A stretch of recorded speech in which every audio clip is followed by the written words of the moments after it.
En 1897, en el 60º aniversario del reinado de la reina Victoria, se celebró la unidad nacional e imperial, marcándose así la mitad de un periodo en el que el mundo se transformó radicalmente. Fue el punto álgido de Gran Bretaña en su campaña para encabezar y dominar a Europa en la carrera hacia el imperio y ser la heredera de todas las glorias y beneficios de las grandes civilizaciones del pasado. En Portsmouth, después de la pompa de la ceremonia, los reyes y reinas, príncipes, jefes de Estado y dignatarios asistentes presenciaron una exhibición del poderío naval británico. Se trataba de un recordatorio del modo en que Gran Bretaña había conquistado su imperio y de cómo se proponía conservarlo. Solo 4 años más tarde, la reina Victoria había muerto. Pero el espíritu de su época, el espíritu de una vigorosa confianza en sí mismos y de un arrogante orgullo nacional perduró, no solo en Inglaterra, sino en el mundo occidental.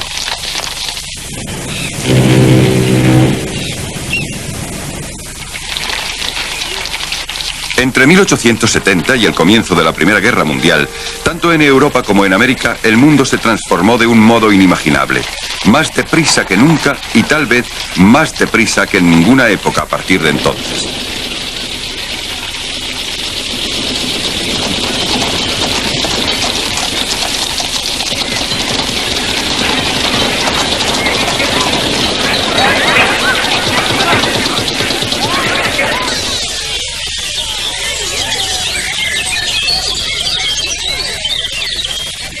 Durante aquel periodo los europeos dispusieron de mejor alimentación, mejores viviendas, mejor instrucción, fueron mejor gobernados y mejor defendidos.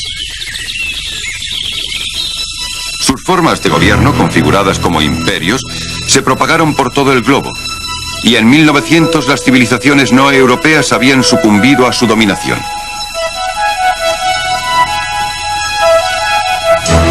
El Imperio Británico ocupó casi un cuarto de la superficie del mundo, incluyendo los grandes bloques continentales de la India, Canadá y Australasia. Mientras el Imperio francés había ocupado África Occidental y una parte del sureste de Asia. Los portugueses, los españoles, los holandeses, los belgas, los alemanes, los italianos, los daneses, los otomanos y los rusos gobernaban pueblos sometidos, asumiendo que tenían derecho a continuar dominándolos.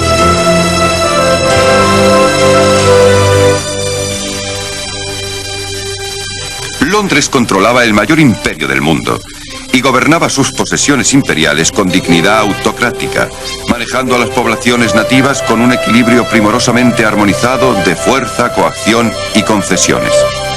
Sin embargo, los conceptos de libertad política compartidos por los americanos y los franceses republicanos que habían regalado a América la Estatua de la Libertad también eran respetados en Inglaterra. El poder y la prosperidad de Occidente procedió en la segunda mitad del siglo XIX de la creación de comunidades políticas y sistemas económicos estables y seguros. El dinero estaba a salvo. Los parlamentos garantizaban su uso por los gobiernos. Había un patrón oro para garantizar su valor. La libra esterlina y el franco germinal ofrecían una tasa de cambio fija, válida en todo el mundo, en una época en que la mayoría de los americanos trataban en bolas de tabaco. En la base del progreso industrial después de 1850 se hallaba un sólido sistema bancario en rápida expansión, cuyo centro era Londres. Con el desarrollo de los cables oceánicos y de los telegráficos transcontinentales, el sistema bancario podía comunicar en un momento Londres con Yokohama o San Francisco, y los compradores potenciales de té, café o grano podían comparar los precios de todo el mundo. Se cultivaron nuevos territorios para suministrar a Europa alimentos. Los agricultores de Argentina, Australia, Rusia, Hungría y Norteamérica competían para bajar los precios y producir mayores cantidades. A partir de 1860, la cantidad de grano que llegaba a Europa desde ultramar aumentó rápidamente. Italia, por ejemplo, aumentó sus importaciones de grano 20 veces entre 1880 y 1887. La difusión del ferrocarril en América del Norte obligó a bajar los costes de los alimentos en todo el mundo. En 1874 costaba 23 centavos transportar un Basel, medida de áridos USA equivalente a 35 litros desde Chicago a Nueva York. En 1881 solo 14. Los precios de transporte marítimo bajaron la 10ª parte en la ruta transatlántica entre Nueva York y Liverpool. El precio de los alimentos bajó rápidamente. En Inglaterra, una barra de pan, que en 1870 absorbía una gran parte del salario semanal de la clase trabajadora, en 1904 solo absorbía una parte muy pequeña. Por primera vez los europeos no pasaban privaciones. Podían alimentarse adecuadamente y seguir teniendo dinero en los bolsillos. Esto dio origen al nacimiento de las industrias de servicios, tanto en Europa como en América. El exceso de dinero en metálico se gastaba en placeres y diversiones, en vacaciones y viviendas, ropas y transportes. Había comenzado la era del consumidor, y para satisfacer la nueva demanda, las industrias inundaron el mercado con toda clase de nuevos artículos. La artesanía anticuada y las industrias rurales dieron paso a un sistema de fábricas basadas en el carbón, el hierro y la energía de vapor, de donde salieron locomotoras, raíles, alambres, herramientas y otros nuevos artículos. La producción de carbón en Europa aumentó de 173 millones de toneladas en 1871 a 594 millones de toneladas en 1914.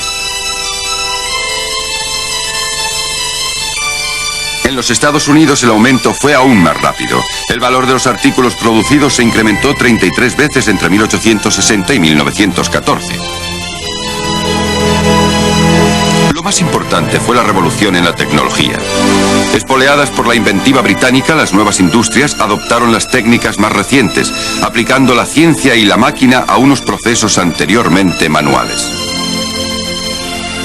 Desde las grandes ciudades industriales de América a los recién descubiertos campos petrolíferos de Rusia, la tecnología cobró impulso y una importancia que cambiaron el modo de vida de la gente.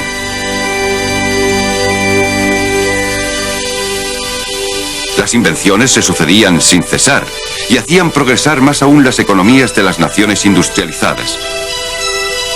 Los primeros dirigibles, ideados en Alemania, eran un símbolo de la nueva era. La invención del Conde Zeppelin voló por primera vez en 1900 y entre 1910 y 1914 los Zeppelines fueron los pioneros de los viajes aéreos con pasajeros.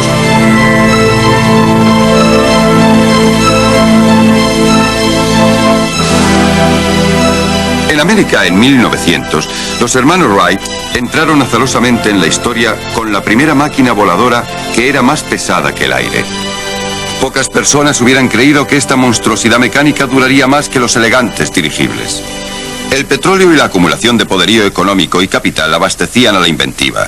La Standard Oil en América, fundada por John D. Rockefeller, absorbió casi todos sus rivales más pequeños y controló el 95% del mercado petrolífero a partir de 1905. John Pierpont Morgan formó el mayor trust del mundo de hierro y acero, bancos, ferrocarriles y transporte marítimo. En Alemania los industriales como Alfred Krapp hicieron algo parecido. El advenimiento de la industria transformó la sociedad occidental. En la década de 1860, la mayoría de la gente vivía en aldeas o en granjas. En 1914 un mayor número de personas vivía en pueblos y ciudades. En los Estados Unidos había 35 ciudades con poblaciones superiores a 100.000 habitantes. La mayor transformación tuvo lugar en Inglaterra, cuya mano de obra rural descendió hasta un mero 10% de la población activa a lo largo del siglo XIX. El ejemplo más descollante del éxodo rural tuvo lugar al otro lado del Canal de la Mancha, en Alemania, donde la transformación se llevó a cabo en una generación. A medida que Alemania se industrializaba, el número de grandes ciudades creció rápidamente, de modo que a comienzos del siglo XX había casi 30 con poblaciones superiores a 100.000 habitantes. La gente afluyó a las ciudades para abastecer a las nuevas fábricas con su mano de obra y para comprar sus productos con el excedente de sus salarios. El mundo campesino tradicional quedó hecho pedazos. Las novedades mecánicas fascinaron a los periodistas, a los escritores y a los pensadores, y persuadieron rápidamente a los adultos y a los niños a deshacerse de su dinero. Las nuevas modas, como la de los árboles de Navidad introducida en el mundo anglosajón por el príncipe Alberto, fueron aprovechadas por los anunciantes, los comerciantes y los fabricantes dispuestos a sacar partido del crecimiento de una población urbana entregada a un consumo despreocupado. El rápido crecimiento de las ciudades fue acompañado por una revolución en la estructura social europea. Surgió una nueva clase media, empeñada en instalar y dirigir la industria moderna, ansiosa por elevarse en la escala social y resuelta a mejorar y modernizar las ciudades.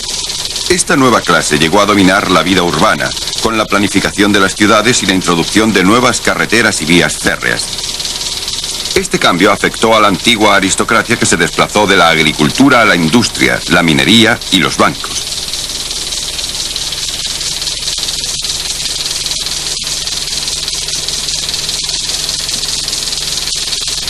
Fue en las ciudades donde la alfabetización y la instrucción universal se convirtieron en norma. Esta fue la gran era de la escuela y de la universidad. Muchas personas que fueron movilizadas o desplazadas por estos cambios no estaban satisfechas con la vida en la ciudad del nuevo proletariado urbano europeo. Más de 40 millones de personas abandonaron Europa entre 1850 y 1914. La mayoría se dirigieron a Canadá, Estados Unidos y América Latina.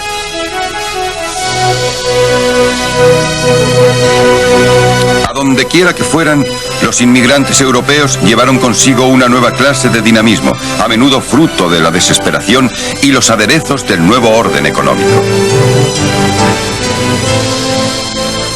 De estos, el principal fue el ferrocarril. La construcción de ferrocarriles era relativamente barata y aportaba unos dividendos instantáneos al abrir nuevas zonas a la explotación económica y a la colonización. Desde menos de 8.000 kilómetros de vías en 1850, principalmente en Gran Bretaña y en Estados Unidos, los ferrocarriles aumentaron hasta 283.000 en Europa y 358.000 en Norteamérica en 1870.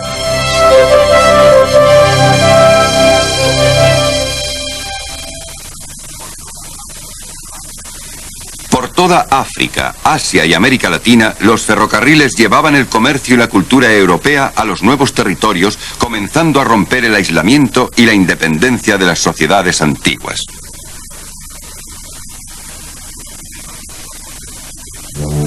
El barco de vapor hizo posible un enorme aumento de la velocidad y de las comunicaciones transoceánicas. Estos avances condujeron a los europeos a una posición en la que pudieron explorar, explotar y dominar el globo. En esta época el comercio se volvió auténticamente internacional. Artículos de todas clases podían ser comercializados y distribuidos con eficacia y rapidez en todo el mundo. En 1914, 2/3 de los fletes marítimos mundiales transportaban mercancías y los banqueros y financieros que los organizaban, especialmente los de la City londinense, amasaron grandes beneficios.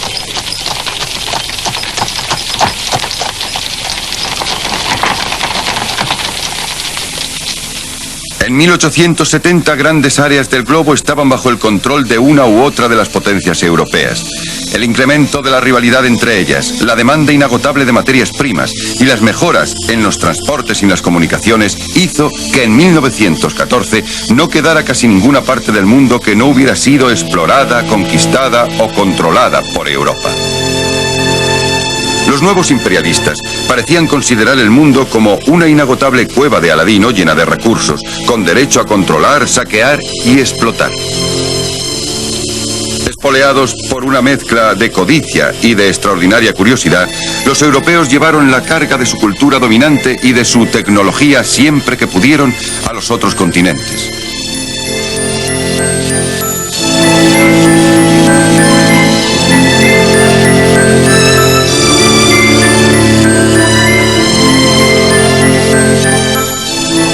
Esto también sirvió para engrandecer a las cabezas coronadas de Europa, que vieron en el imperio un medio para volver a conquistar sus glorias históricas.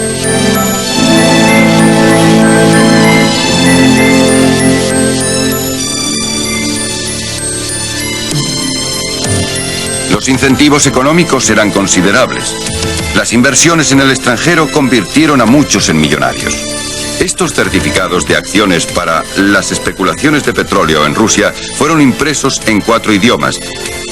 El capital de riesgo, como las mercaderías, la tecnología y armamentos, se habían internacionalizado totalmente. No todas las zonas aptas para el comercio o las inversiones se convirtieron en colonias. Por ejemplo, los países de América Latina se habían sacudido desde hacía poco el dominio de los españoles y de los portugueses gracias a la ayuda de los británicos y de los americanos. En muchos casos, cambiaron una clase de dependencia por otra, ya que entraron en la esfera de influencia económica de los mismos países que los habían ayudado a independizarse. En aquella época, el sistema económico mundial se basaba en el oro, y los yacimientos hallados en Australia, África del Sur, en el Yukón y en Siberia atrajeron a un gran número de colonos y pioneros. Las reservas mundiales de oro se duplicaron entre 1889 y 1904, y el petróleo hallado en Persia y en Birmania también produjo una lluvia de beneficios para Gran Bretaña, para Rusia y para los Estados Unidos. La contienda para conseguir materias primas y toda clase de mercaderías impulsó la carrera para adquirir nuevas colonias. Incluso el terreno menos prometedor podía ser transformado por los ferrocarriles y los modernos sistemas de irrigación. En Kenia y Nigeria se cultivaron con grandes beneficios cosechas de té, café, algodón, tabaco, cáñamo y cacao.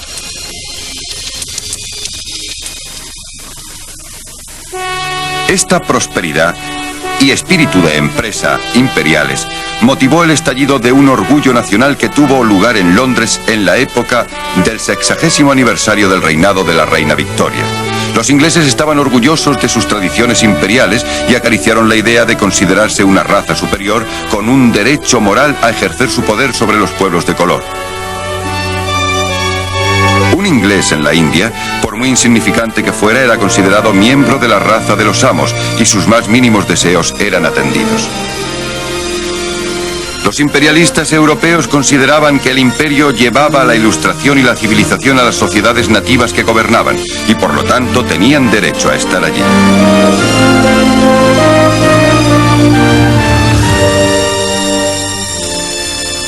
Rudyard Kipling recogió este espíritu en su frase «La carga del hombre blanco», y la misma reina emperatriz Victoria era un símbolo del éxito imperial británico.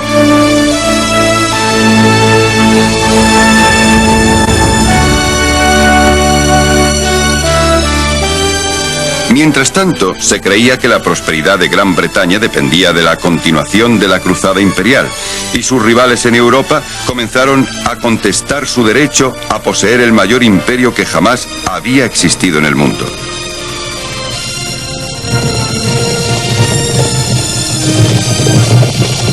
Además, los pueblos sometidos comenzaron a organizar la oposición contra los imperialistas. Japón se adaptó con mucha rapidez al desafío y resistió la presión de Europa, Rusia y los Estados Unidos. Bajo el nuevo régimen lanzado por la restauración Meiji en 1868, los japoneses se dispusieron a modernizarse de acuerdo con las líneas occidentales. En 1905, Japón había derrotado a Rusia y era ya una nueva potencia comercial e industrial. Más tarde comenzó a difundir su propia forma de imperialismo por todo el sureste de Asia. No obstante, el éxito del Japón fue la excepción. En la mayor parte de las otras áreas hubo revueltas y disturbios generales que fueron reprimidos. Las potencias europeas y América poseían enormes recursos económicos y una superioridad militar incuestionable, mientras que Rusia había extendido su dominio a los territorios asiáticos hacia el sur y el este durante la última mitad del siglo XIX. Arrebató territorios a los chinos y derrotó a los cánatos musulmanes, los últimos descendientes de los tártaros. Su antigua capital, Samarcanda, cayó en 1868. Similarmente, en los Estados Unidos, los indios de las llanuras, bajo Sitting Bull, Toro Sentado, fueron derrotados en 1876, y el Medio Oeste, hasta las montañas rocosas, quedó abierto a la colonización de los blancos. La abolición de las propiedades tribales de tierras 10 años después asestó el golpe final a los indios de América del Norte.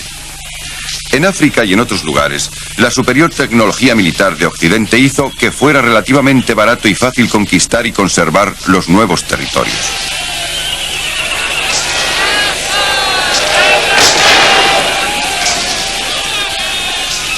Todos los intentos de resistencia fueron sofocados despiadadamente, incluso en África del Norte, donde se declaró una jihad o o Guerra Santa musulmana contra los invasores cristianos blancos. Al mayor de los imperios no cristianos, el de los turcos otomanos, también le resultó imposible resistir el poderío de los europeos. Los otomanos fueron despojados de su imperio en África del Norte por Gran Bretaña, Francia e Italia. En China, a comienzos del siglo XX, la dinastía Qing se hallaba en las últimas etapas de la decadencia. Los esfuerzos de modernización eran entorpecidos por los mandarines manchú, que aún intentaban mantener a los europeos a una distancia prudente. Pero las potencias europeas confiaban en que China fuera un enorme mercado potencial para sus mercancías, por lo que competían para obtener tratados comerciales especiales en Pekín, Shanghái, Fuzhou, Hong Kong y otros importantes puertos. El nacionalismo chino y el sentimiento anti-europeo alcanzó su cota máxima durante la denominada rebelión de los Boxer en los alrededores de Pekín en el año 1900, que sería sofocada por los europeos y americanos. En 1912, el último emperador Qin abdicó. Una fuerza revolucionaria posteriormente llamada Kuomintang, al mando de Sun Yat-sen, comenzó a reagrupar las fuerzas del nacionalismo chino. La desintegración de prácticamente todo el mundo no europeo agudizó los apetitos de Europa occidental. Ahora había surgido una sociedad de masas en la que el electorado podía ser galvanizado más hondamente mediante los llamamientos al orgullo nacional expresados en unos términos cada vez más histéricos. Ante los problemas de pobreza del mundo occidental, parecía una respuesta obvia explotar el mundo oriental con mayor eficacia.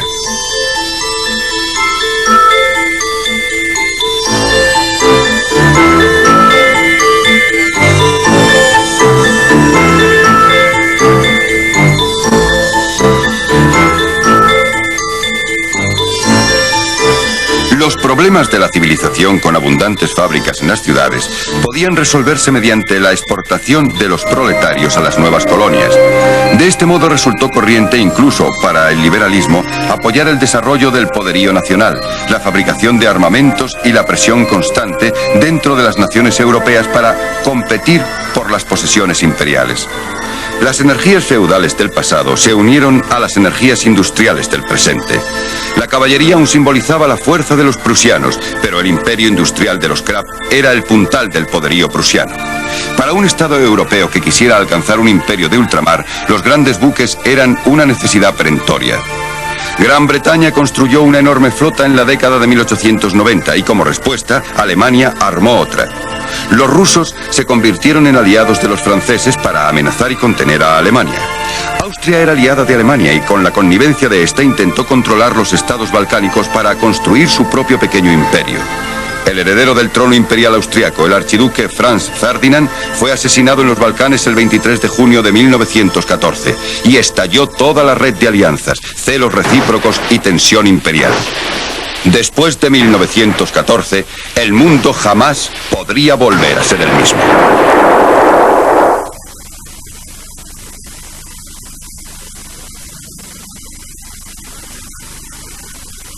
Durante el largo y cálido verano de 1914, el viejo orden en Europa parecía firmemente establecido. Los monarcas de Europa estaban estrechamente vinculados por matrimonio y descendencia. El zar Nicolás de Rusia era primo hermano del rey de Inglaterra. El emperador de Alemania era nieto de la reina Victoria y había ido en el carruaje del rey de Inglaterra en muchas ocasiones. Todo esto acentuaba la herencia paneuropea, la conciencia de una civilización común que estaba simbolizada por la entente cordial entre los dos viejos enemigos, Inglaterra y Francia. En 1914, la cultura europea se había impuesto a las otras. La civilización europea dominaba el mundo y los europeos esperaban que continuara haciéndolo.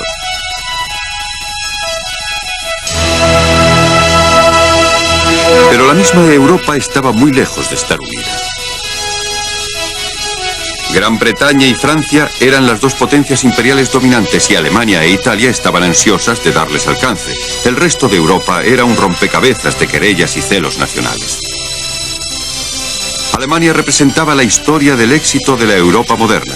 Su población se había duplicado entre 1870 y 1914 y en este mismo año su producción de hierro y acero era mayor que la del resto de Europa. Alemania consideró justificado estirar sus músculos para conseguir un imperio, y entre 1889 y 1914 procedió a un rearme prodigioso. En 1914 poseía un ejército formidable, 15 veces mayor que el de Gran Bretaña, y la artillería más poderosa del continente. A partir de 1897 había construido una gran flota. En 1912 los alemanes poseían 20 acorazados modernos en comparación con la potencia naval dominante Gran Bretaña, que poseía 30 grandes acorazados.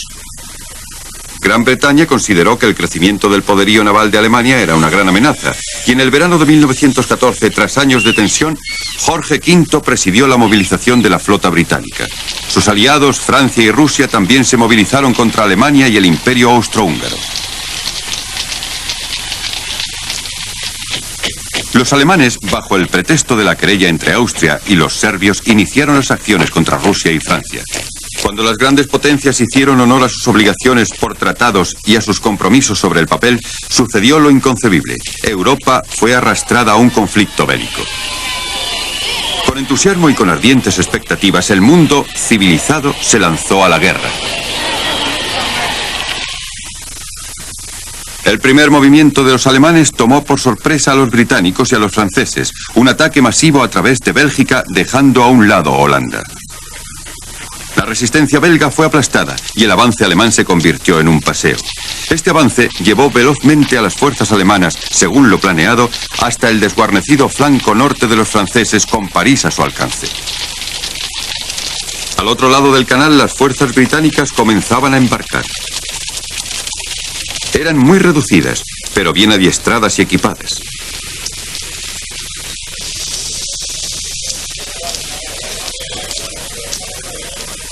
En París, el sentimiento antialemán produjo tumultos. Las tiendas de los alemanes fueron objeto de saqueos y pillaje, y el público francés fue deleitado con historias de terror sobre las atrocidades de los alemanes en Bélgica. París estaba en peligro, y todos los taxis fueron requisados para llevar tropas al frente del Marne.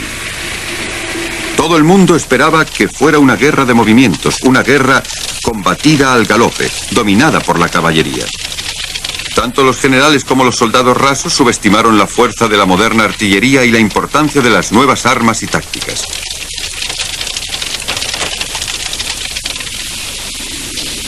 En las primeras batallas de la Primera Guerra Mundial, ambos bandos lanzaron sus tropas a una prueba muy severa.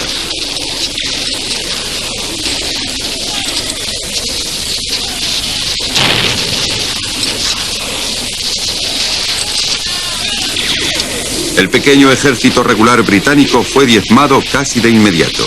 Las bajas fueron espantosas. Cientos de miles de hombres murieron en los primeros choques. Esta fue la guerra que hizo pedazos el corazón de la juventud europea. La primera embestida de los alemanes en Francia los llevó hasta el Marne y casi hasta París. A continuación, los franceses contraatacaron y los alemanes tuvieron que retroceder, viéndose forzados a mantener sus posiciones defensivas. 1914 terminó con una gran parte del norte de Francia y Bélgica bajo control alemán. Durante el siglo XIX, el objeto de la guerra era flanquear a un adversario utilizando la carga de la caballería para ganar terreno y cambiar rápidamente de dirección. En 1914, en la primera gran guerra europea, desde hacía más de 40 años, la caballería no podía hacer nada contra la precisión del fuego de los fusiles de largo alcance y de la ametralladora. La ametralladora se había convertido en un arma mortífera de gran precisión. Las ametralladoras y la artillería ligera hacían pedazos el avance de las tropas. Los alemanes descubrieron la trinchera casi por casualidad. Una vez que habían cavado la tierra, podían desbaratar los ataques de los aliados con facilidad. Los británicos y los franceses exhortaban a sus hombres para que avanzaran contra las gruesas alambradas y profundas trincheras alemanas. La artillería aún no poseía la suficiente precisión para destruir las alambradas o los elaborados refugios subterráneos. Las primeras e importantes batallas de la Primera Guerra Mundial tuvieron lugar cuando los aliados intentaron detener el espectacular avance inicial de los alemanes. Cuando estos fueron contenidos y rechazados, comenzaron a cavar la tierra, y cada bando buscó el flanco de su enemigo hasta que la línea de trincheras se extendió desde el Canal de la Mancha hasta Suiza. Después de la batalla de Ypres, en el otoño de 1914, ambos bandos reconocieron que ninguno de los dos podía flanquear al otro. Ypres había sido el centro de la civilización flamenca y una de las más bellas ciudades medievales de Europa, pero se convirtió en la puerta de entrada hacia las trincheras. Siegfried Sassoon, el poeta británico de la guerra, escribió: ¿quién recordará al cruzar esta puerta a los muertos sin gloria que aquí fallecieron?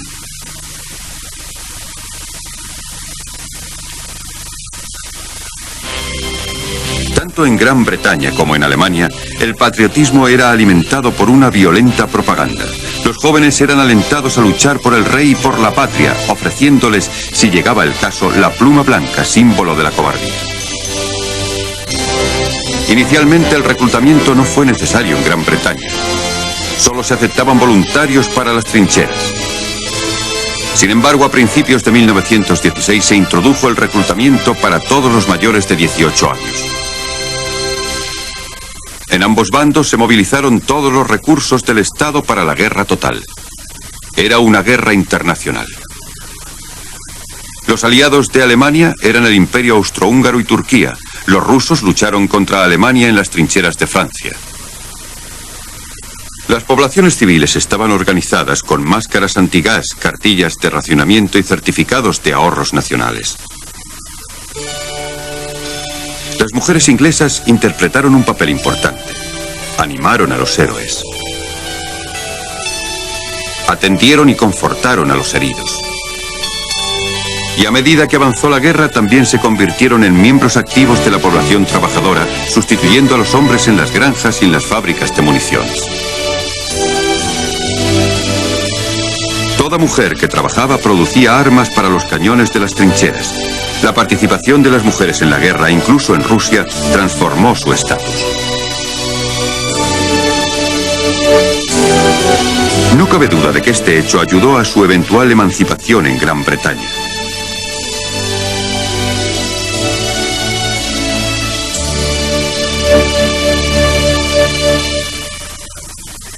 En el frente oriental, el éxito inicial de Rusia fue seguido de una contraofensiva alemana que llevó a los rusos a una derrota aplastante. En 1915, una nueva ofensiva alemana llevó a la conquista de una gran parte de Polonia.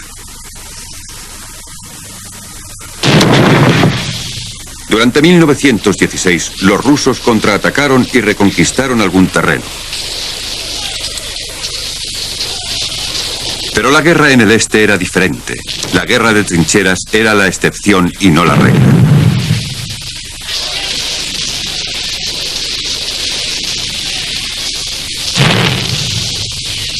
Era una guerra móvil, de veloces movimientos en los que los alemanes eran maestros. Después de 1916, los rusos apenas consiguieron mantener su terreno.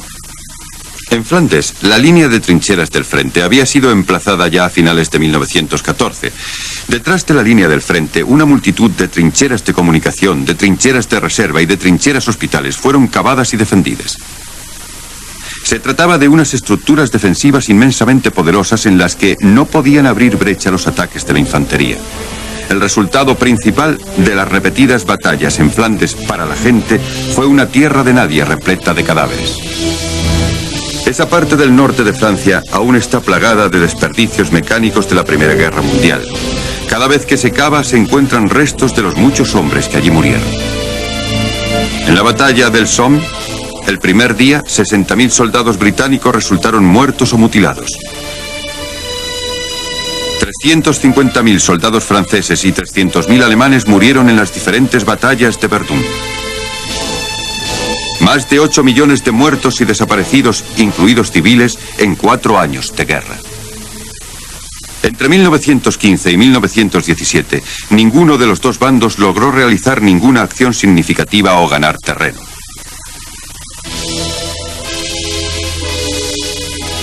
Tanto los generales como los soldados y los civiles estaban igualmente perplejos. El campo de batalla era una desolación. En el este, los alemanes continuaron presionando a los rusos sin dejarse desanimar por el invierno. El entusiasmo de los rusos por la guerra había mermado. 3 años de lucha en suelo ruso habían producido grandes penalidades en las zonas de guerra y una masiva carestía en las ciudades. Pronto hubo tumultos exigiendo pan y la confusión política continuó. El zar Nicolás ordenó a sus tropas que sofocaran los tumultos y restablecieran su autoridad. Pero en marzo de 1917 ni siquiera las tropas de choque quisieron abrir fuego sobre los revoltosos y se negaron categóricamente a recibir órdenes de su monarca absoluto. Los altos oficiales del ejército, aliados con políticos liberales como Kerensky, intentaron hacerse con el gobierno. Pero ni Kerensky ni nadie pudieron aplacar a los soldados, y entre marzo y octubre de 1917 hubo tumultos y motines en muchas ciudades. El zar había abdicado, pero eso de poco le sirvió. Él y su familia fueron hechos prisioneros y posteriormente asesinados. Naturalmente, todos los enemigos de Rusia quisieron explotar la situación, y los alemanes enviaron de nuevo a su patria a un agitador ruso exiliado, Lenin. Fue la influencia de Lenin y de sus partidarios, los bolcheviques, la que llevó a cabo la Revolución Rusa.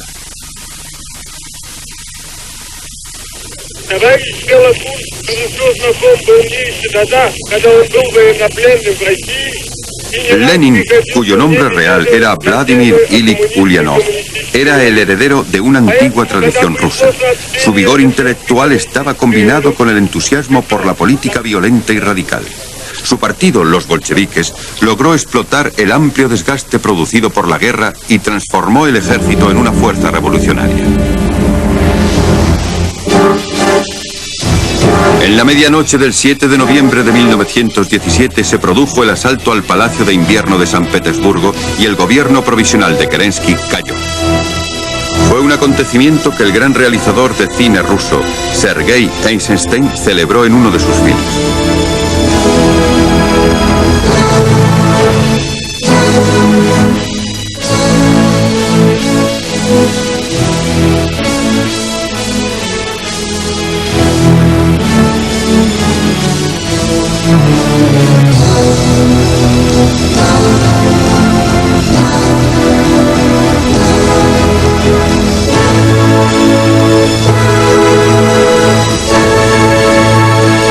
Después de la revolución, los bolcheviques controlaron las principales ciudades de Rusia, pero necesitaban pacificar y controlar las áreas rurales y los territorios orientales.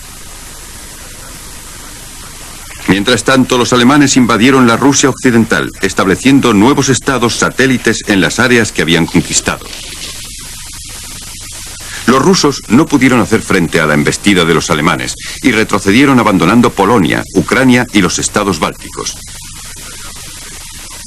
Con el Tratado de Brest-Litovsk, en marzo de 1918, los rusos firmaron la paz con los alemanes y abandonaron a sus aliados Gran Bretaña y Francia. Esto permitió a los generales alemanes concentrarse en el frente occidental y en marzo de 1918 avanzaron para intentar ganar la guerra en una acción repentina.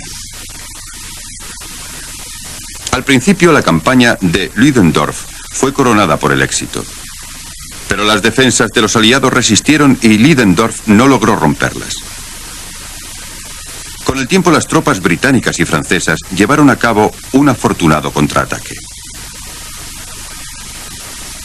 La campaña de Ludendorff agotó las reservas alemanas en un momento en que los aliados disponían de recursos casi ilimitados. Un nuevo aliado, América, había entrado en guerra tras un largo periodo de vacilación en abril de 1917. América había decidido que no podía permitir que Alemania dominara a la totalidad de Europa y tal vez a Rusia. Los alemanes habían hundido el Lusitania y otros buques americanos que transportaban suministros a Gran Bretaña. Un nuevo ejército americano se puso al lado de los canadienses, australianos, neozelandeses y otros soldados de la Commonwealth, que ya habían luchado con arrojo a lo largo de la guerra.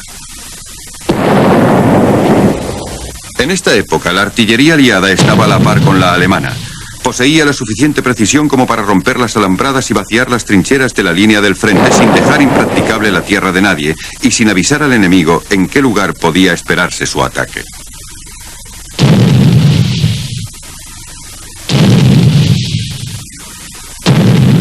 En 1918 la guerra había asumido las características de una guerra moderna. Se utilizaba la radio y los aeroplanos. Se disponía de tanques para derribar las estructuras defensivas y abrir camino a la infantería.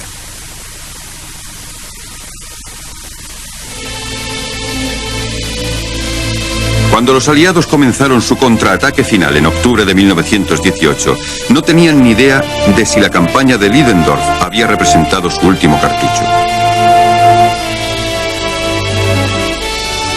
Estos hombres ignoraban hasta qué punto se había desmoralizado Alemania a partir del fracaso de Ludendorff. Solo cuando miles de soldados alemanes se rindieron y los prisioneros comenzaron a retroceder en gran número a través de la tierra de nadie, resultó evidente el impacto de la victoria de los aliados.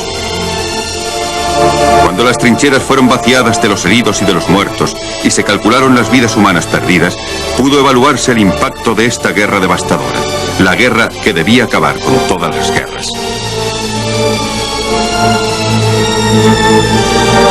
Las consecuencias de la guerra.